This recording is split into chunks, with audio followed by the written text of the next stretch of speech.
Assalamualaikum dear student, welcome to my YouTube channel Chemistry Vortex। Student आज का जो हमारा बेसिक टॉपिक है वो है एवोगैड्रोस नंबर, लेकिन उससे पहले चंद डेफिनेशंस हैं। अगर आप इसको गौर से समझें तो फिर आपका आने वाला टॉपिक आसान होगा। स्टूडेंट, ग्राम एटॉमिक मास क्या चीज़ है? The atomic mass of an atom express in gram is called gram atomic mass. कि अगर हम एटम के मास को ग्राम के अंदर एक्सप्रेस करवाएंगे तो वो हमारे पास बन जाएगा gram atomic mass. Simply student आपको समझाने के लिए मैंने ये ब्रैकेट के अंदर लिख दिया है कि ग्राम एटॉमिक मास ये मोल ही है, इसको मोल कहते हैं। स्टूडेंट इसको थोड़ा समझने की कोशिश करें, मैं आपको इधर एग्जांपल देकर समझाता हूँ। मोल का फार्मूला क्या है? मोल का फार्मूला होता है मास ओवर मोलर मास।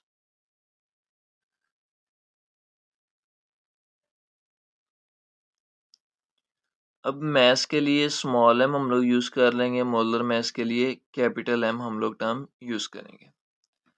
तो यहाँ पर लिखा हुआ है the atomic mass of an atom expressed in gram is called gram atomic mass. फर्ज कर लेते हैं कि मैं यहाँ पर बात कर रहा हूँ कार्बन की। मैं यहाँ पर किसकी बात कर रहा हूँ? कार्बन की। तो कार्बन का मोलर मास या एटॉमिक मास आपको पता है वो होता है 12।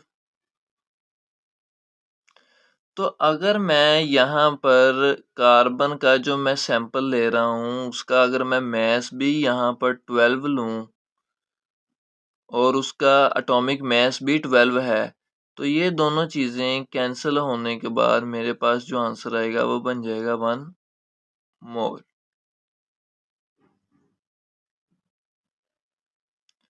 अब ये 1 मोल बेसिकली है क्या? यही है ग्राम एटॉमिक मास। मैंने क्या किया, मैंने एटम के मास को ग्राम के अंदर जब एक्सप्रेस करवाया तो मेरे पास टोटल बन गया ग्राम एटॉमिक मास, जिसको हम लोग मोल कहते हैं।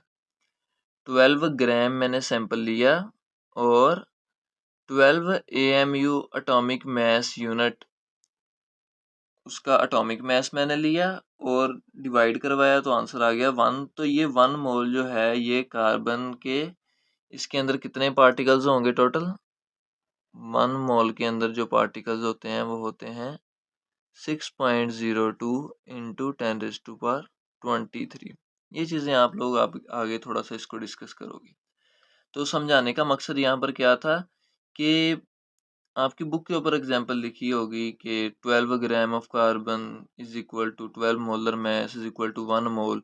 तो ये 1 मोल बेसिकली आया कहाँ से? तो ये आपको बताया है कि इस तरीके से आया है। Similarly the molecular mass of a molecule expressed in grams is called gram molecular mass. एक मॉलिक्यूल का जो मास होता है उसको हम लोग कहते हैं मॉलिक्यूलर मास।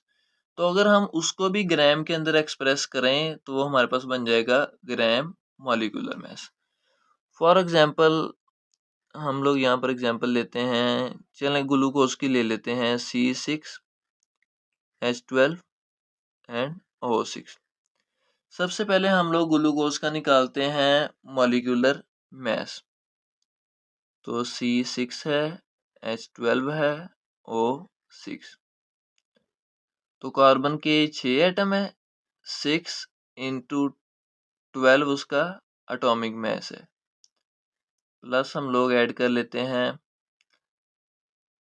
हाइड्रोजन के 12 एटम है और एक का एटॉमिक मास 1 ही है हाइड्रोजन एटम का, प्लस 16 ऑक्सीजन, 6 ऑक्सीजन के एटम है और इसका जो एटॉमिक मास है वो है 16।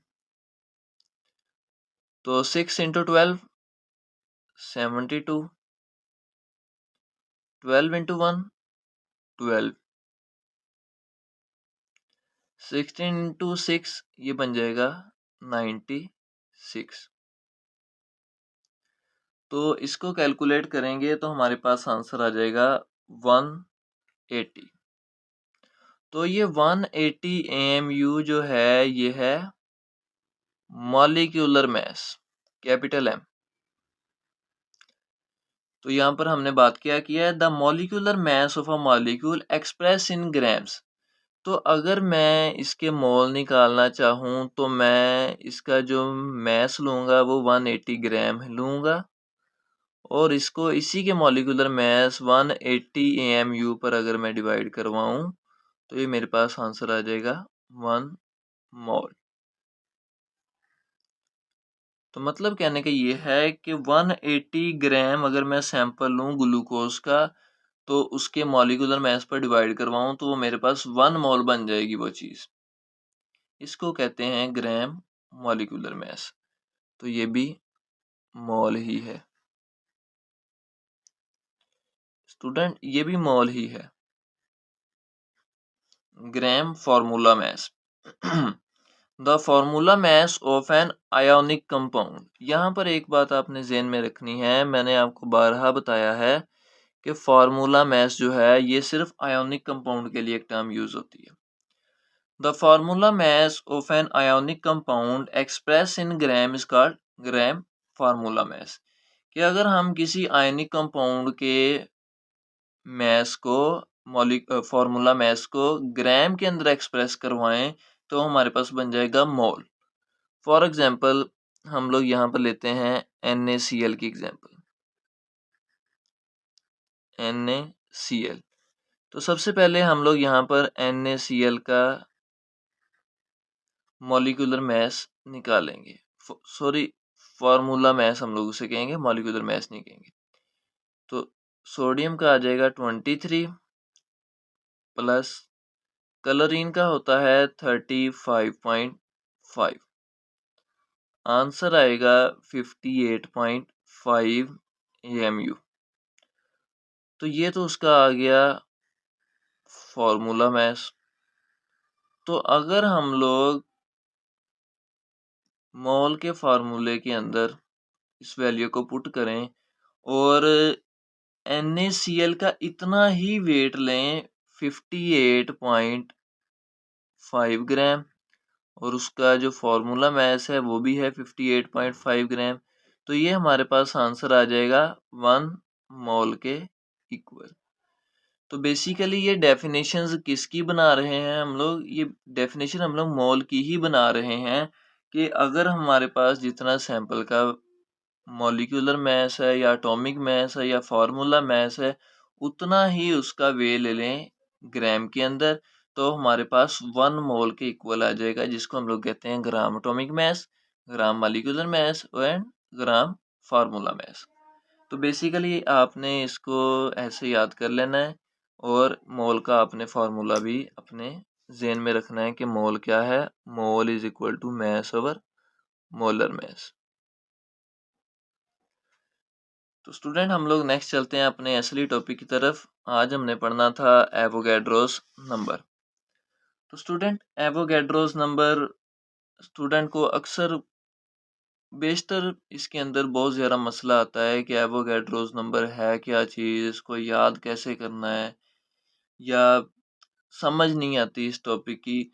तो आपने मेरे साथ इस टॉपिक के अंदर जुड़े रहना है, इंशाल्लाह आपको सारी समझ आएगी। तो एवोगैड्रोस नंबर क्या है?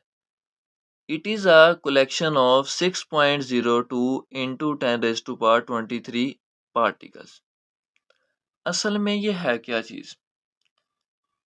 फर्ज कर लेते हैं आपको पता है कि हम लोग एटम के मास को मेजर नहीं कर सकते।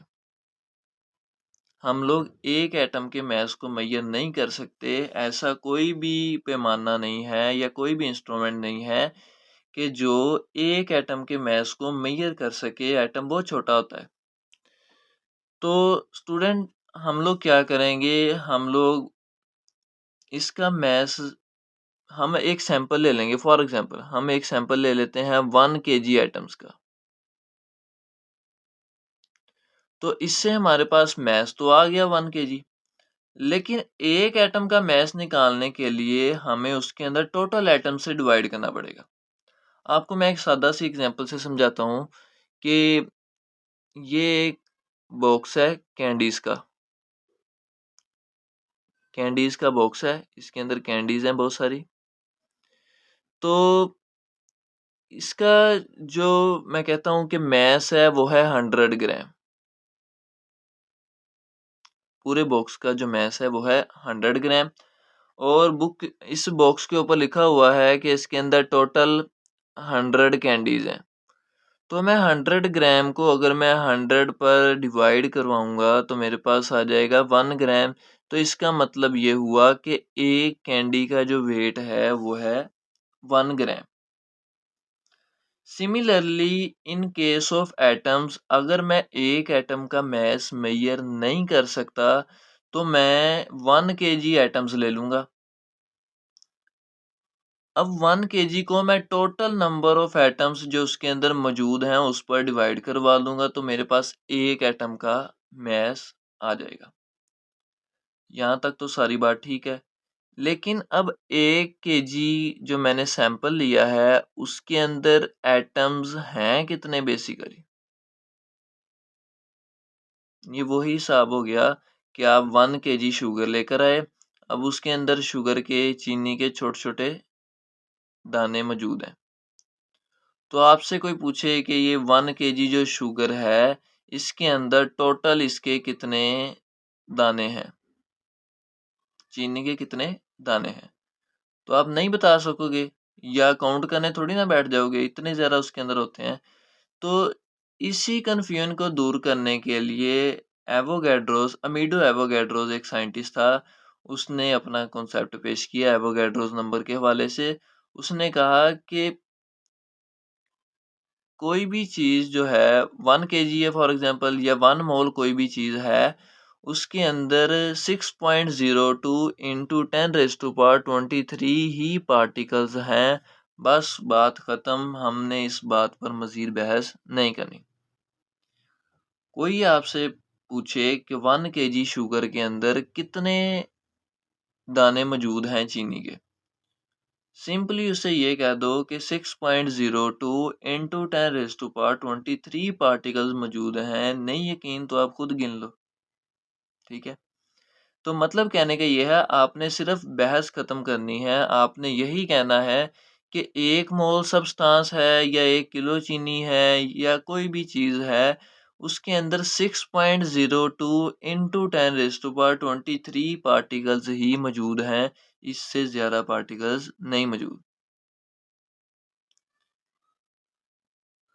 फर्ज करें कि आपकी किसी जगह पर लड़ाई होगी। अब लड़ाई के अंदर नहीं पता चलता कि कितनी आपको लगी हैं या कितनी उसको लगी हैं, तो एंड पर कोई आपसे वैसे ही पूछ ले कि यार कितनियां मारी हैं या कितनी पड़ी हैं आपको, तो नहीं पता। तो सिंपली बात खत्म करने के लिए 6.02 इंटू 10⁻23 पड़ी हैं आपको, ठीक है। तो इन शॉर्ट आपने सिर्फ बात खत्म करनी है। यहाँ पर कोई भी 1 मोल सब्सटेंस हो, कोई आपसे पूछे कि इसके अंदर कितने पार्टिकल्स मौजूद हैं, तो आपने सिंपली कहना है कि 6.02 इंटू 10⁻23 पार्टिकल्स मौजूद हैं, ठीक है। तो नेक्स्ट, एवोगैड्रोस नंबर को रिप्रेजेंट करने के लिए इट इज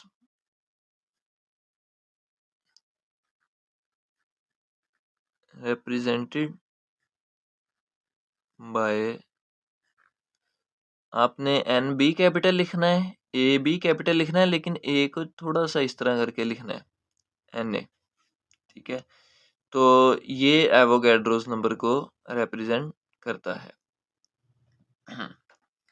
तो यहाँ तक उम्मीद है कि आपको समझ आई है।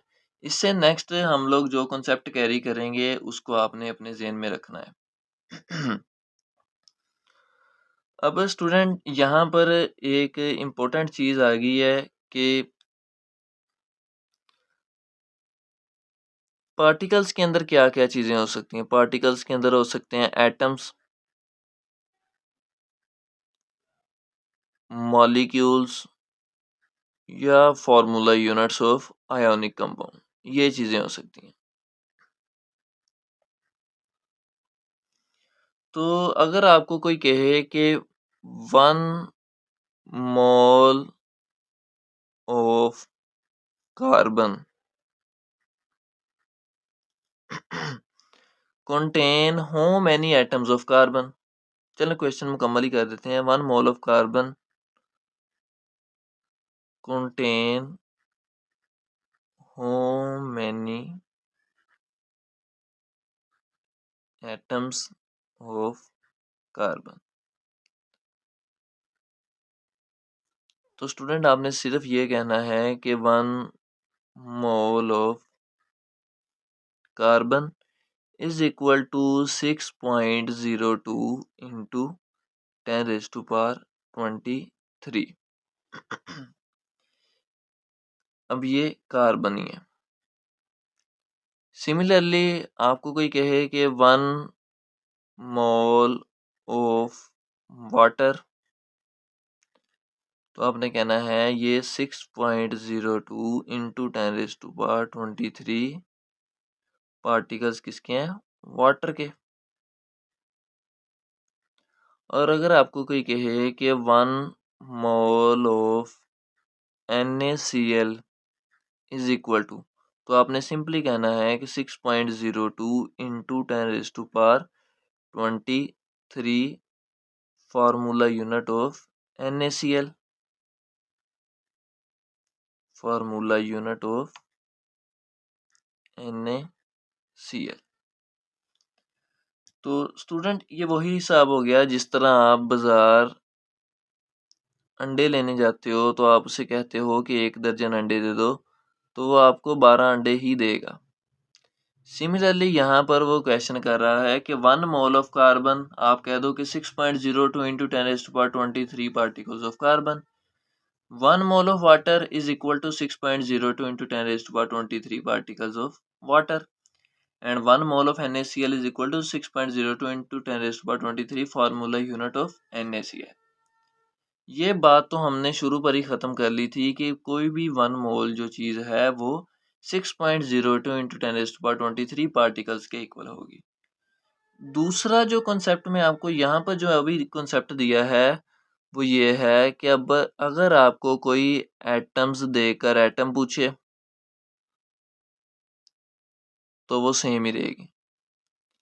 अगर कोई आपको मॉलिक्यूल देकर मॉलिक्यूल पूछे तो वो भी सेम ही रहेगा। या अगर कोई आपको फार्मूला यूनिट कोई दे किसी भी आयोनिक कंपाउंड का और आगे भी वही पूछे तो वो भी सेम ही चीज़ रहेगी, चेंज नहीं होगी। फॉर एग्जांपल यहाँ पर उसने पूछा है 1 mole of carbon atom contain how many atoms of carbon, तो आपने सिंपली कह दिया 6.02 into 10 raised to power 23 atoms of carbon।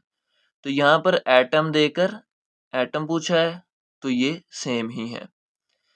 फिर उसने कहा है कि 1 मोल ऑफ वाटर H2O, अब H2O एक मॉलिक्यूल है। 1 mole of water contain how many molecule of water, तो आपने सिंपली कह दिया 6.02 into 10 raised to power 23 molecule of water। Next उसने पूछा है कि 1 मोल ऑफ NaCl जो कि एक फार्मूला यूनिट है, contain how many formula unit of NaCl, तो आपने कहा है कि 6.02 इंटू 10 रेज़्ड टू पावर 23। तो एटम्स देकर एटम ही पूछा है, आंसर सेम। मॉलिक्यूल देकर मॉलिक्यूल ही पूछा है, आंसर सेम। फार्मूला यूनिट देकर फार्मूला यूनिट ही पूछा है, आंसर सेम। उम्मीद है यहाँ तक आपको समझ आ गई है। अब नेक्स्ट जो चीज़ हम लोग करने जा रहे हैं वो थोड़ी डिफरेंट होगी। अगर वो आपको मॉलिक्यूल देकर एटम्स का पूछ ले, अगर वो आपको मॉलिक्यूल देकर एटम्स का पूछ ले, फॉर एग्जांपल क्वेश्चन लिख देता हूँ 1 mole of water contain how many atoms, कि 1 मोल वाटर के अंदर कितने एटम्स बेसिकली पाए जाते हैं। तो स्टूडेंट यहाँ पर आपने करना क्या है, आपने सिर्फ लिखना है कि 1 मोल ऑफ वाटर मतलब H2O is equal to 6.02 into 10⁻23 mole of water molecules.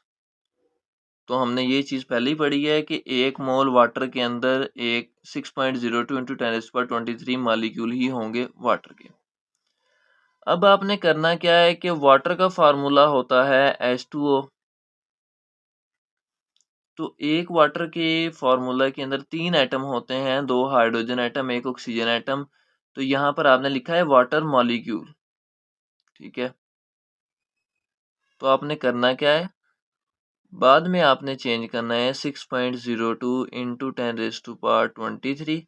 जहाँ पर हमने वाटर मॉलिक्यूल लिखा था वहाँ पर आपने ब्रैकेट लगा के लिख देना है कि एक वाटर के मॉलिक्यूल के अंदर 3 एटम होते हैं, 2 हाइड्रोजन एटम, 1 ऑक्सीजन एटम। तो मॉलिक्यूल की जगह आपने ब्रैकेट में लिख देना है 3 एटम्स। अब ये 3 बाहर मल्टीप्लाई होंगे तो आपके पास आंसर आ जाएगा 18.06 into 10⁻23।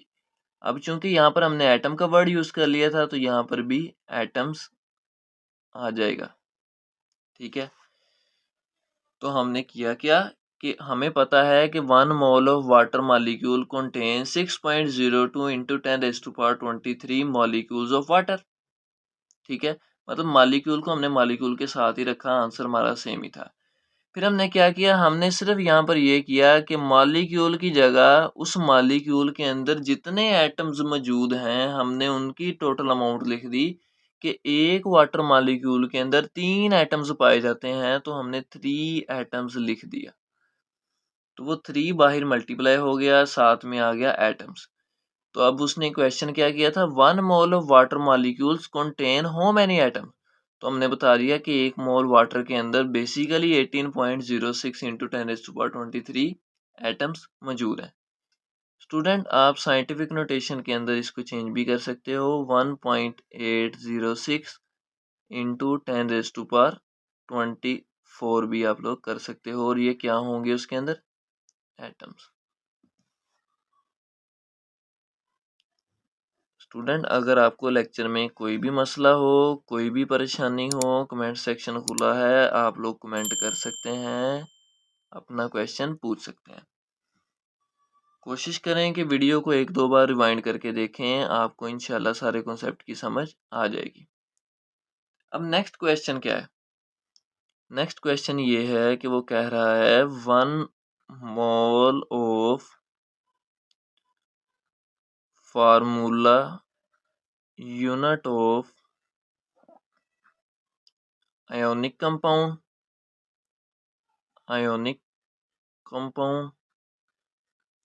contain how many ions। उसके अंदर आइंस कितने मौजूद हैं। तो स्टूडेंट क्वेश्चन को आप लोग थोड़ा सा समझें कि उसने कहा है 1 mole of formula unit of ionic compound, जो कि NaCl है। हम यहाँ पर ले रहे हैं एग्जांपल NaCl की। Contain how many ions. अब उसने फार्मूला यूनिट देकर आइंस पूछ लिए। तो हमने यहाँ पर क्या कहा था, 1 मोल ऑफ NaCl किसके इक्वल है, 6.02 into 10⁻23 formula unit of NaCl।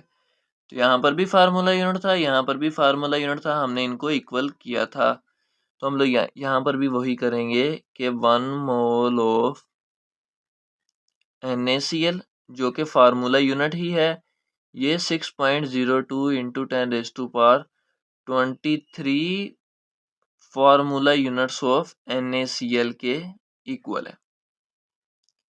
अब आपको पता है कि एक NaCl जो है, एक NaCl जब ये टूटता है ये बनाता है Na positive ion plus Cl negative ions. Student ये बात तो आपको पता है कि NaCl जब टूटता है तो उसके पास एक सोडियम आइन आता है, एक सोडियम आइन बनता है और एक क्लोराइड आइन बनता है।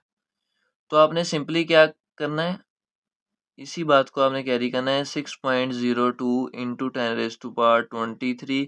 जो हमने NaCl लिखा था ना, आपने उसकी NaCl या आप लिखो फार्मूला यूनिट ऑफ NaCl।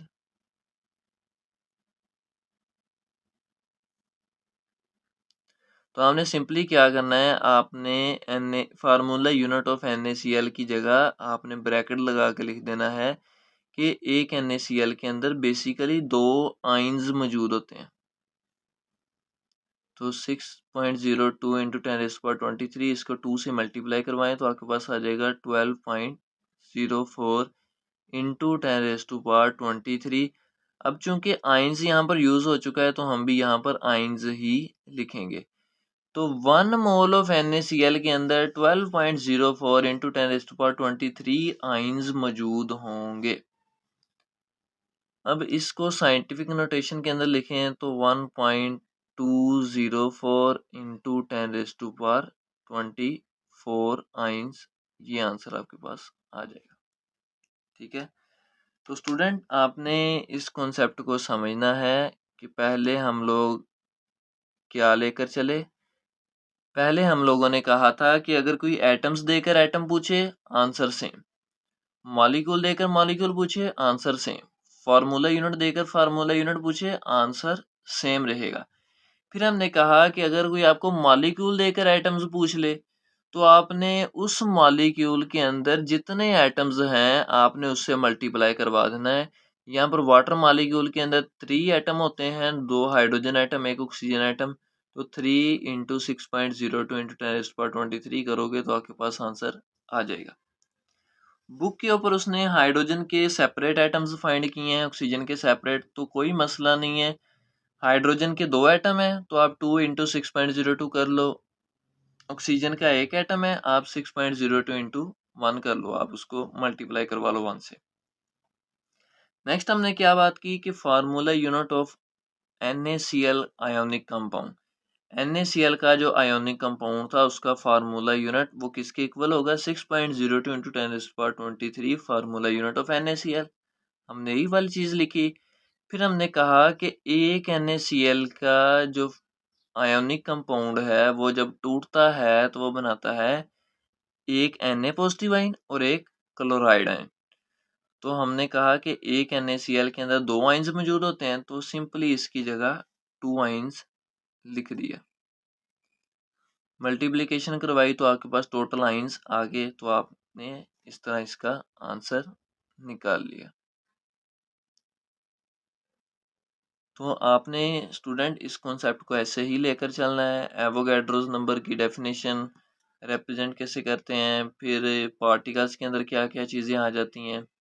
फिर आपने वो 1 डजन वाली एग्जांपल दे देनी है कि 1 दर्जन अंडों के अंदर 1 दर्जन आप अंडे लेने जाओ तो आपको 12 अंडे देगा।